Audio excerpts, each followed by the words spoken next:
tu sais, il va vraiment faire ce qu'il fait, puis il va le faire A1, t'as rien à dire, là, tu sais. Fait que c'est quand même très impressionnant. Moi, c'est un truc tu sais, ça donne le goût aussi d'aller, OK, je fais dans le boot, je fais 1 ou 2 takes max, puis c'est la bonne, c'est sûr, tu sais. Ça, c'est Merci d'avoir dit tout ce que tu viens de dire. Je vais te donner ton 100$, man. J'ai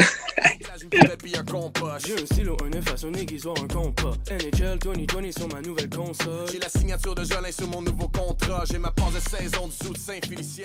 Corias, Fouki à distance, un à Limoilou, l'autre à Montréal. On peut vous appeler le Power Duo du rap keb, on peut-tu dire ça? Ben ouais. Les Power Rangers du rap keb, ouais. Oh wow! Power Duo, ouais, yes, ouais. Je sais pas. Vous avez fait des collaborations dans le passé ensemble, mais c'est vraiment l'hiver dernier là, que cet album-là s'est concrétisé. Qu'est-ce qui fait que ça marche, vous deux ensemble? Et surtout, est-ce que c'était vraiment une bonne idée de s'enfermer dans un chalet avec Rough Sound et Quiet Mike? Moi, je peux répondre à la première question. Mm-hmm. Je pense qu'en fait, tu sais, n'importe quelle fusion d'artistes qui sont, tu sais, comme deux artistes très bons, normalement, sont supposés faire un très bon album. Je sais. Il n'est pas supposé d'avoir de...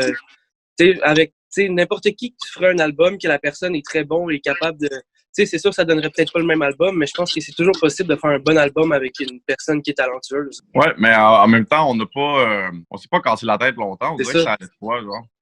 Les collabos qu'on a fait, on a vraiment eu une facilité à les faire, puis c'était fluide. En tout cas, pour ma part, ce qu'il n'y a pas, c'est soit de la gêne ou un malaise ou whatever. Il y a d'autres artistes avec qui je travaille, puis je suis comme, j'ose pas proposer des idées ou je suis plus ou moins, tu sais, avec lui, on dirait que ça s'est fait vraiment full naturellement, de façon fluide. Fait que le projet, il allait de soi. Qu'est-ce qui fait que ça marche entre vous deux, d'après vos analyses d'expérience? Ben, c'est comme un peu les contrastes qui fait que, tu sais, on se rejoint, on a le même style un peu, mais avec une différente approche tu sais, artistiquement, des fois.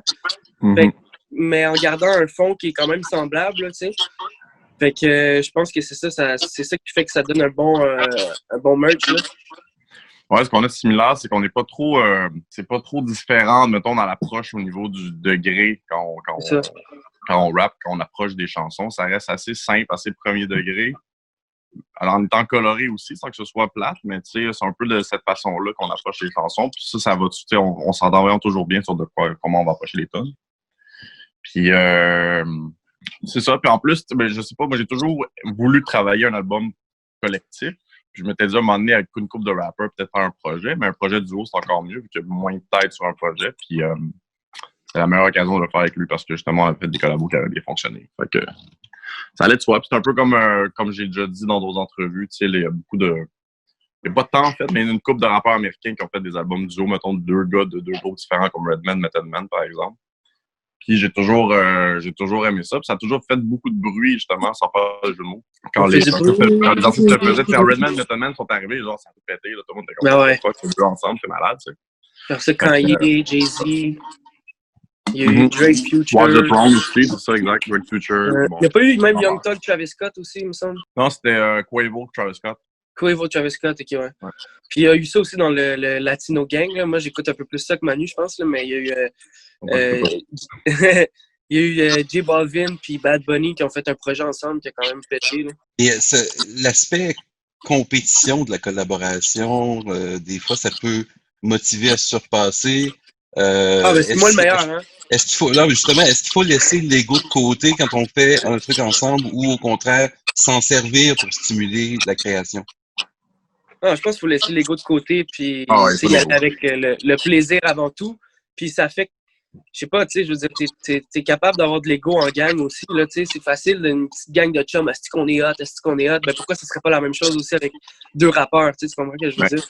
L'ego est plus dans le sentiment de l'album puis dans l'approche des chansons, on est très, très égo-trip, on est très vantard et on s'aime beaucoup sur l'album. Mettons, dans notre façon de parler de nous-mêmes, c'est pas, on s'entend qu'on est très, très on se prend pas pour des 7-up flat. Mais en créant, là, on laisse ça de côté, puis on essaie juste de... Je pense pas que tu peux rentrer de l'ego dans la création. Il faut vraiment que tu sois humble, puis tu t'aides de l'autocritique, genre... tu sais, justement, si Léo il arrive avec un couplet, puis comme moi, je pense que ce que j'ai fait n'est pas à la hauteur, mais je vais retoucher mon couplet, tu sais, je vais pas dire, je vais pas être frustré de ça, whatever. Au contraire, je vais utiliser cette compétition-là comme un fuel pour créer quelque chose de mieux. Et qu'est-ce que vous vous enviez mutuellement? Vous vous êtes vus là, créer chacun de votre côté dans ce chalet-là. Vous arrivez avec des bouts chacun, vous regardez ce que vous faites. Qu'est-ce que Corias, tu envies peut-être à Fouki au niveau de l'écriture et qu'est-ce que Fouki peut envier à Corias au niveau de l'écriture? Mais moi, Corias, c'est vraiment un technicien, là. C'est fou comment je me dis, Chris, comment il a fait pour rimer, genre, pendant fucking 30 secondes, 4 affaires, genre, de suite, en ayant plein de sens, puis après ça, il va wreck ça one time dans le boot, ça prend 2 shots, c'est fini. C'est quand même très impressionnant de travailler avec Manu, tu sais, c'est quelqu'un qui est vraiment, tu sais, il va pas aller chercher à faire, tu sais, il va vraiment faire ce qu'il fait, puis il va le faire A1, t'as rien à dire, là, tu sais. Fait que c'est quand même très impressionnant. Moi, c'est un truc tu sais, ça donne le goût aussi d'aller, OK, je fais dans le boot, je fais 1 ou 2 takes max, puis c'est la bonne, c'est sûr, tu sais. Ça, c'est Merci d'avoir dit tout ce que tu viens de dire. Je vais te donner ton 100$, man. Moi, ce que j'ai envie de Léo, c'est vraiment mettons, la spontanéité des mélodies. Genre, c'est vraiment comme il entend le beat, puis là, il va te pondre. Moi, des trucs que j'ai jamais fait, que les rappers actuels ils font, mettons, c'est d'aller faire de l'improvisation de mélodies dans le bout. Je t'ai vu faire ça chez vous, là. C'est-à-dire que tu te mets l'autotune sur le micro, puis là, tu improvises des mélodies, puis après ça, tu trouves les mots sur la mélodie. C'est notre technique. Ce genre de technique-là, c'est ça, j'ai vu ça sur YouTube, mais tu sais, ça fonctionne full bien. C'est vraiment une facilité à pondre quelque chose de catchy, genre juste spontanément. Moi, je me casse un peu plus la tête pour faire ces affaires-là. Fait que, ouais, c'est peut-être ça. Parlez-moi donc un peu de vos 2 producers. Quiet Mike travaille normalement avec Fouki. Rough Sound, bon, c'est un partenaire de création aussi pour toi, Corias. Tantôt, je demandais si c'était vraiment une bonne idée de les enfermer ensemble avec vous. Est-ce que vous étiez sûr qu'il allait avoir une bonne collaboration entre les deux? Ils ont failli se battre 1 ou 2 fois, mais à part de ça, on les a bien retenus, fait que c'était correct, là, tu sais. Ils se sont fait des câlins à la fin du soirée. Quiet Mike est silencieux, mais il y a une bonne droite, si on l'a constaté aujourd'hui. Sauf que, ils ont déjà travaillé ensemble, Rough Sound et Quiet Mike, puis c'est deux gars qui s'entendent bien, fait que ça allait de soi. Puis, tu sais, je connais personne qui s'entend pas bien avec Michel, là. Rough Sound, c'est d'autres choses pour d'autres raisons, mais. Mais Michel, tu sais. T'as un dos super posé, t'as un dos très humble aussi, il va te prendre un petit gros beat, puis c'est pas un big deal, tu sais. Puis, c'est genre de force silencieuse-là. Michel, la force silencieuse, là. Ouais. J'aime ça avoir ça dans mon entourage, c'est des gens qui sont talentueux, puis qui en font pas un big deal, puis c'est juste fun de travailler avec eux. Puis les deux ensemble, ça allait de soi justement parce que Rough Sound, c'est mon collaborateur de longue date. Puis c'est un gars que c'est l'efficacité même. Là, je disais, hey, j'aimerais ça explorer telle vibe, blablabla. Il va essayer plein d'affaires. Il est très stimulé créativement. Puis c'est le fun de travailler avec. Ça allait de soi. Genre, on n'était pas du tout inquiets de cette décision-là. C'était vraiment l'harmonie tout le long parce qu'à vous écouter, là, c'était super. Mais y a-tu eu des moments où des petites frictions, des petits mésententes sur la ligne à prendre sur ça? Comment on passe à travers? La seule mésentente que je me souviens, c'est quand ta blonde, Léo, elle a pas pris de Velveeta pour le mac and cheese. Parce qu'elle dit qu'elle aimait pas le Velveeta. J'étais comme, Chris, ça prend ça dans ma crise de recette. Faut que tu le prennes. Je peux pas le Velveeta pour le mac and cheese. Ah, yo. Ça, c'est un insight parce que c'est au chalet. J'étais en tabarnak parce qu'il y avait pas de Velveeta dans le mac and cheese. C'est la seule mésentente. Ça n'a rien à voir. C'est vrai. On a juste eu du plaisir. On a juste eu du fun. Okay. Ouais. Et les thèmes qui sont explorés tout au long de l'album et tout ça, est-ce que ça s'est fait au fur et à mesure et ça s'est imbriqué comme par magie ou il y avait déjà certaines lignes directrices que vous vous êtes données avant de commencer tout ça? Là? Ben oui puis non, je dirais. Moi, je me souviens que j'avais déjà l'idée de faire une énumération de trucs qu'on avait parce que je m'étais inspiré d'un de ces tracks où c'était chose. C'est mon idée, ce track-là. T'es fou, toi! Ben ouais, non, j'ai ça, c'est supposé être sur le beat house de Michel. Non, mais tu te souviens pas, j'avais dit, c'est toutes les. C'est comme un chose. C'est comme un chose, mais à place de dire les choses que t'aimes, c'est les trucs que t'as, genre. En tout cas, whatever. Fait que là, on est allé là-dessus. Blah. Mais sinon, mettons, toutes les autres tracks, c'était vraiment on the spot. Puis comme on y allait, mettons, OK, let's go, t'es-tu dans avec ça, OK, on pourrait parler de ça. Puis, fait que ça s'est fait vraiment tout là-bas. Là. Mais je me souviens avant d'aller au chalet aussi, on a beaucoup parlé sur Messenger. À chaque semaine ou presque, là, on s'envoie des affaires, puis hey, ce vibe-là.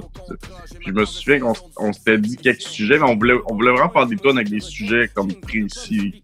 Mettons, monstre, ben Chris, on parle de cauchemar, c'est quelque chose de précis. Fait chier, on parle des trucs qui fait chier. Tout ce qu'il faut, ben, c'est des trucs en premier degré qu'on a.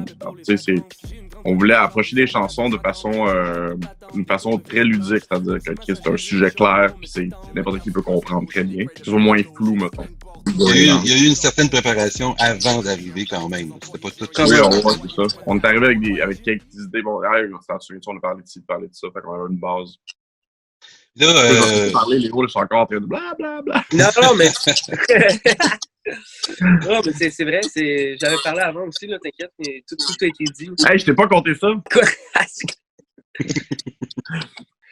Et vous aviez, j'imagine, en projet de faire des spectacles ensemble par la suite, pendant l'été. C'était l'album parfait pour ça. Hein? 2023, pas avoir attendre.